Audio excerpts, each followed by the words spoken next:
হাওয়া বার্তা চ্যানেলে আপনাদের প্রত্যেকে স্বাগত জানাচ্ছি। এই মুহূর্তের গুরুত্বপূর্ণ দুটি আপডেট পাওয়া গেল। একটি আপডেট তো অবশ্যই জানেন আপনারা যে সেনিয়ার ঘূর্ণিঝড়, সেটা কিন্তু আস্তে আস্তে যা পূর্বাভাস ছিল সেটা প্রথমে একটু পশ্চিমমুখী হয়ে আস্তে আস্তে পূর্বমুখী হয়ে এগোচ্ছে, সেটা অন্যদিকে চলে গেছে, তাই সেখানেই বৃষ্টি হবে। তবে সেনিয়ার ঘূর্ণিঝড়ের যে আপডেটটা আমরা পেয়েছিলাম, বিশেষ করে সেটা আস্তে আস্তে আরও পূর্ব দিকে চলে গেছে, তাই এ সম্পর্কে আর আপডেট জানার কোনো প্রয়োজন নেই, কারণ বাংলা বা ভারতের ক্ষেত্রে এর কোনো প্রভাব থাকবে না। ঠিক এইভাবে প্রথমে একটু এসেছিল পশ্চিমে, তারপরে আবার পূর্ব দিকে এইভাবে চলে যাচ্ছে। এই মুহূর্তে ডিপ ডিপ্রেশনের আকারে রয়েছে এবং আগামীকাল সেটা শক্তি হারিয়ে একটি গভীর নিম্নচাপ আকারে আসতে পারে, পরবর্তী ক্ষেত্রে শক্তি হারিয়ে নিম্নচাপ আকারে আসতে পারে। অন্যদিকে আরেকটি বড় সিস্টেম রয়েছে এর পাশেই, এই সিস্টেমটার জন্যই হয়তো এই দিকে সেটা যাচ্ছে, সচরাচর এই দিকে যাওয়া কিন্তু দেখতে পাওয়া যায় না। যাই হোক, এই যে সেনিয়ার ঘূর্ণিঝড়, এই চ্যাপ্টার আপাতত ক্লোজ, কারণ ভারতের ক্ষেত্রে বাংলার ক্ষেত্রে এর কোনো প্রভাব নেই, তাই এটা নিয়ে আমরা আলোচনা করছি না। তবে মৎস্যজীবীদের জানাচ্ছি, ইন্দোনেশিয়া সঙ্গে রয়েছে অন্যান্য পার্শ্ববর্তী জায়গা, মালয়েশিয়া, এছাড়া রয়েছে দক্ষিণ পূর্ব বঙ্গোপসাগর, এই জায়গাগুলোতে মৎস্যজীবীরা মাছ ধরতে যাবেন না। সবথেকে যেটা গুরুত্বপূর্ণ বিষয়, যেটা ভারতীয় আবহাওয়া দপ্তর বলছেন, আরেকটি ঘূর্ণিঝড় তৈরি হতে চলেছে আগামী 3 দিনের মধ্যে। বিশেষ করে শ্রীলঙ্কা এবং দক্ষিণ পশ্চিম এই যে অংশটি রয়েছে, এটা দক্ষিণ পশ্চিম বঙ্গোপসাগর।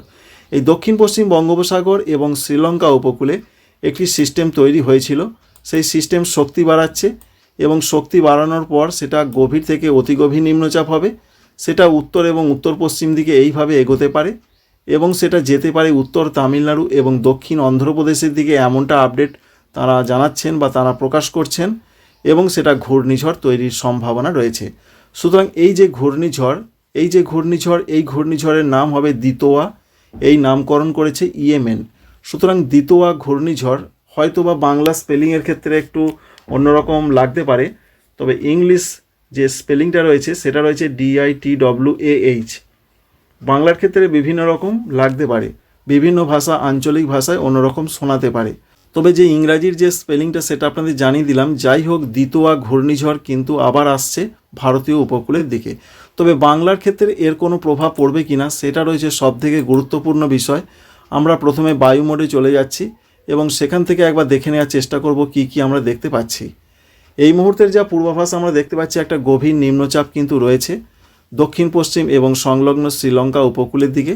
এটাই আস্তে আস্তে শক্তি বাড়াবে এবং আগামীকালে যা পূর্বাভাস রয়েছে আমরা দেখতে পাচ্ছি একটি অতি গভীর নিম্নচাপে পরিণত হওয়ার সম্ভাবনা রয়েছে শুক্রবারের দিকে। এবং আস্তে আস্তে শনিবারের দিকে যদি আমরা চলে যাই, শনিবারের দিকে আমরা দেখতে পাচ্ছি হয়তো ঘূর্ণিঝড় তৈরি হতে পারে। শুক্রবার রাত থেকে শনিবারের মধ্যে একটি ঘূর্ণিঝড় তৈরির আশঙ্কা রয়েছে, তবে বিরাট যে শক্তি সম্পন্ন তা নয়, 62-63 কিলোমিটার প্রতি ঘন্টায়, এটাই আমরা দেখতে পাচ্ছি। এবং এই ঘূর্ণিঝড় তৈরি হওয়ার পর সেটা আবার কিন্তু এগোবে পশ্চিম এবং উত্তর পশ্চিম দিকে, অর্থাৎ ঠিক এই জায়গাটার মধ্যে কিন্তু আছড়ে পড়ার সম্ভাবনা রয়েছে। তার পরিধিটা এইভাবে হতে পারে। তো চলুন একবার প্রথমেই আমরা দেখে নেব, তারপর স্টেপ বাই স্টেপ সমস্ত কিছু জানাবো। অবশ্যই সেটা আছড়ে পড়ছে তামিলনাড়ুর দিকে এবং সেটা উপকূলে আঘাত আনার পর উপকূল ধরে আরও উত্তরমুখী হয়ে এগোচ্ছে, যার ফলে দক্ষিণ অন্ধ্রপ্রদেশেও প্রচণ্ড ঝড় বৃষ্টির একটা সম্ভাবনা তৈরি হতে পারে এই ঘূর্ণিঝড় দিতোয়া থেকে। এবার বৃষ্টি মোড থেকে দেখার চেষ্টা করব কি কি আমরা লক্ষ্য করতে পারছি, বৃষ্টির সম্ভাবনা কোথায় রয়েছে। ডিসেম্বরের 1 তারিখের দিকের যা পূর্বাভাস আমরা পাচ্ছি, অন্ধ্র উপকূল, উত্তর তামিলনাড়ু এবং দক্ষিণ অন্ধ্রপ্রদেশ উপকূলের দিকে সিস্টেমটা আবার কিন্তু দেখতে পাচ্ছি আমরা আবার শক্তি বৃদ্ধি করার সম্ভাবনা রয়েছে।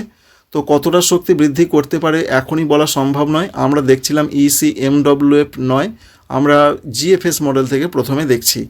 তো সেটা আপনাদের একবার দেখিয়ে দিচ্ছি। দেখুন GFS মডেল, আমরা ECMWF মডেল থেকে একবার দেখে নেওয়ার চেষ্টা করব সেই মডেল কি দেখাচ্ছে। সেই মডেলের যা পূর্বাভাস আমরা পাচ্ছি সেই মডেলও দেখাচ্ছে একই রকম, অর্থাৎ সেটা তামিলনাড়ুর দিকে যাওয়ার সম্ভাবনা তামিলনাড়ুতেই আছড়ে পড়ছে এবং আছড়ে পড়ার পর সেটা ভেতরে ঢুকে যাচ্ছে আর বেরিয়ে আসছে না। GFS যেমন দেখালো যে এটা আছড়ে পড়ার পর আবার এদিকে বেরিয়ে আসছে, শক্তি বৃদ্ধি করতে পারে, ECMWF দেখাচ্ছে না, সেটা ঢুকে যাবে আর বেরিয়ে আসার কোনো সম্ভাবনা নেই। যাই হোক, দিতোয়া ঘূর্ণিঝড় আছড়ে পড়ার সম্ভাবনা দুটো মডেল যেটা দেখাচ্ছে তামিলনাড়ু এবং দক্ষিণ অন্ধ্রপ্রদেশের দিকে। ভারতীয় আবহাওয়া দপ্তর সেরকমই একটা ইঙ্গিত করছেন। এ থেকে বৃষ্টির ক্ষেত্রে কি কি আপডেট প্রকাশ করা হয়েছে, ইতিমধ্যে 28 তারিখ 29 তারিখ শুক্রবার এবং শনিবার লাল সতর্কবার্তা জারি করা হয়েছে। এত ঝড় বৃষ্টি হবে তামিলনাড়ুর দিকে। তামিলনাড়ু এবং পুদুচেরি, করাইকল এই সমস্ত জায়গা প্রচণ্ড ঝড় বৃষ্টির মুখে পড়তে পারে। প্রায় 45 থেকে 55 কিলোমিটার গাস্টিং মোডে, সেটা 56, 57, কোথাও বা 65 কিলোমিটার পর্যন্ত হতে পারে। আর কেরল এবং মাহের দিকেও ভারী বৃষ্টিপাতের কথা বলা হয়েছে ভারতীয় আবহাওয়া দপ্তর তরফ থেকে। তাই 28 এবং 29 এই দুটো দিন ব্যাপক ঝড় বৃষ্টির সম্ভাবনার সঙ্গে রায়ালসীমাতেও ভারী থেকে অতি ভারী বৃষ্টি সঙ্গে দমকা ঝড়ের একটা সম্ভাবনার কথা বলা হয়েছে। আর সব থেকে বেশি প্রভাবটা পড়বে প্রায় 65 কিলোমিটার গতিতে দমকা ঝড় বইতে পারে শ্রীলঙ্কা উপকূলের দিকে, উত্তর শ্রীলঙ্কা উপকূলের দিকে। এবার আমরা দেখার চেষ্টা করব যে সিস্টেমটার জন্য বৃষ্টির সম্ভাবনা বাংলার দিকে আসবে কিনা। সব থেকে গুরুত্বপূর্ণ বিষয়, দক্ষিণ অন্ধ্রপ্রদেশের দিকে বৃষ্টি হবে। দক্ষিণ অন্ধ্রপ্রদেশে লাল সতর্কবার্তা জারি রয়েছে 30 নভেম্বর তারিখের দিকে। 1 ডিসেম্বর তারিখেও অরেঞ্জ অ্যালার্ট জারি রয়েছে দক্ষিণ অন্ধ্রপ্রদেশ বা উপকূলীয় অন্ধ্রপ্রদেশের দিকে।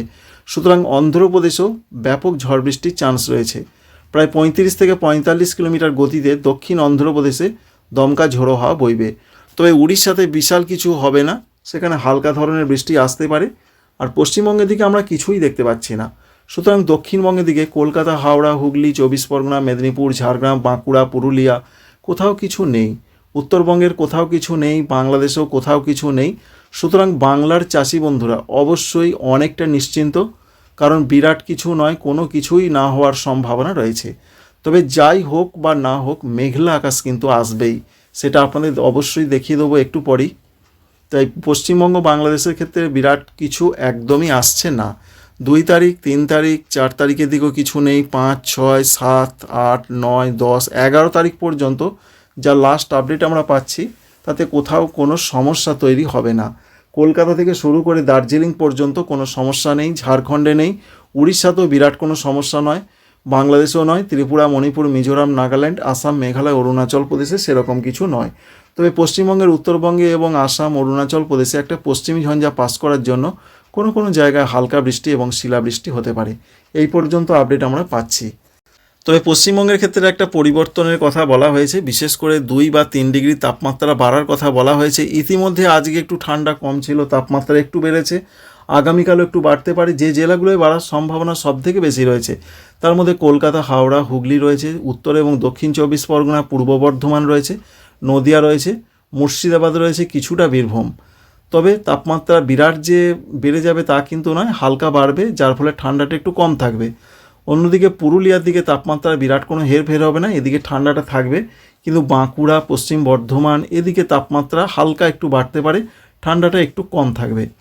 পশ্চিম মেদিনীপুর, এছাড়া পূর্ব মেদিনীপুর, সঙ্গে রয়েছে ঝাড়গ্রাম, এই জেলাগুলোতেও হালকা ঠান্ডা কমতে পারে, কারণ তাপমাত্রা একটু বাড়তে পারে, এমন একটা সম্ভাবনার কথা বলা হয়েছে। উত্তরবঙ্গের জেলাগুলোর যা পূর্বাভাস, সেখানেও 2 বা 3 ডিগ্রি তাপমাত্রা বাড়বে, যার ফলে ঠান্ডাটা একটু কম থাকবে। দুটো দিনের পর বলা হয়েছে বিরাট কোনো পরিবর্তন হবে না। যেটা এই মুহূর্তে বলা হয়েছে সেটা আপনাদের জানিয়ে দিলাম। অন্যদিকে বাংলাদেশের ক্ষেত্রেও তাপমাত্রায় ব্যাপক কোনো চেঞ্জ বা পরিবর্তন নয়। যেটা প্রধানত বলা হয়েছে বা দেখা যাচ্ছে যে উইন্ডি যেটা দেখাচ্ছে 16 থেকে 18-র মধ্যে থাকার সম্ভাবনা রয়েছে। সিলেটের দিকে ঠান্ডা একটু বেশি থাকবে। আর দক্ষিণাঞ্চল, খুলনা, বরিশাল, চট্টগ্রাম এদিকের যা পূর্বাভাস আমরা পাচ্ছি 18 থেকে 20 ডিগ্রি থাকবে। চট্টগ্রাম বিভাগের দিকে 19 থেকে 20 ডিগ্রি। এই পর্যন্ত একটা আপডেট প্রধানত পশ্চিমবঙ্গের জন্য রয়েছে। এবং আগামী কয়েকদিন পশ্চিমবঙ্গের ক্ষেত্রে কোথাও কোনো বৃষ্টি হবে না, পরিপূর্ণভাবে শুকনো আবহাওয়া থাকবে, পরিষ্কার করে জানিয়ে দেওয়া হয়েছে। এর সঙ্গে কোথাও কোনো কুয়াশার সম্ভাবনা বিরাটভাবে নেই। তবে সারা দেশের মধ্যে কুয়াশার প্রচণ্ড সতর্কবার্তা রয়েছে। তার মধ্যে রয়েছে দিল্লি, পাঞ্জাব, হরিয়ানা, চণ্ডীগড় এই সমস্ত জায়গাতে 30 তারিখ পর্যন্ত প্রচণ্ড কুয়াশা পড়বে। ভারতবর্ষের ক্ষেত্রে শৈত্যপ্রবাহের পূর্বাভাস রয়েছে পাঞ্জাবে 28 এবং 29, এবং 30 তারিখে রাজস্থানের শৈত্যপ্রবাহ বইতে পারে, এরকম সম্ভাবনার কথাই বলা হয়েছে। তো এখান থেকে যেটা আমরা বুঝতে পারলাম, আপাতত কোথাও কোনো রকমের সমস্যা নেই, আবহাওয়া সুন্দর থাকবে, এই রয়েছে মোটামুটি একটা আপডেট। আশা করছি ইনফরমেশন আপনাদের ভালো লেগেছে, কাজে লেগেছে। আপনার এলাকায় কি এই মুহূর্তে হালকা মেঘলা আকাশ রয়েছে সেটা অবশ্যই কমেন্ট করতে ভুলবেন না। আর মেঘলা আকাশের যে সম্ভাবনা 30 তারিখ নয় 29 তারিখ থেকে আমরা দেখব। 29 তারিখ থেকে হালকা হালকা মেঘ ঢুকবে বাংলার ক্ষেত্রে, পশ্চিমবঙ্গ, ঝাড়খণ্ড, এছাড়া বাংলাদেশ, উত্তর পূর্ব ভারত এদিকে মেঘলা মেঘলা আকাশ থাকবে। বিশেষ করে 30 তারিখ, 1 তারিখ এবং 2 তারিখ এই 3টে দিন বেশ মেঘলা মেঘলা আকাশ থাকবে। দক্ষিণ বাংলাদেশ, পশ্চিমবঙ্গের দক্ষিণবঙ্গ, উড়িষ্যা, এছাড়া ত্রিপুরা, মণিপুর, মিজোরাম, নাগাল্যান্ড এই জায়গাগুলোতে মেঘলা আকাশ থাকবে। কারণটা অবশ্যই জানেন যে ঘূর্ণিঝড় দিতোয়ার একটা প্রভাব আসতে পারে। তো এই মুহূর্তে এটাই ছিল সবথেকে লেটেস্ট আপডেট। আশা করছি ইনফরমেশন ভালো লেগেছে। Thanks for watching.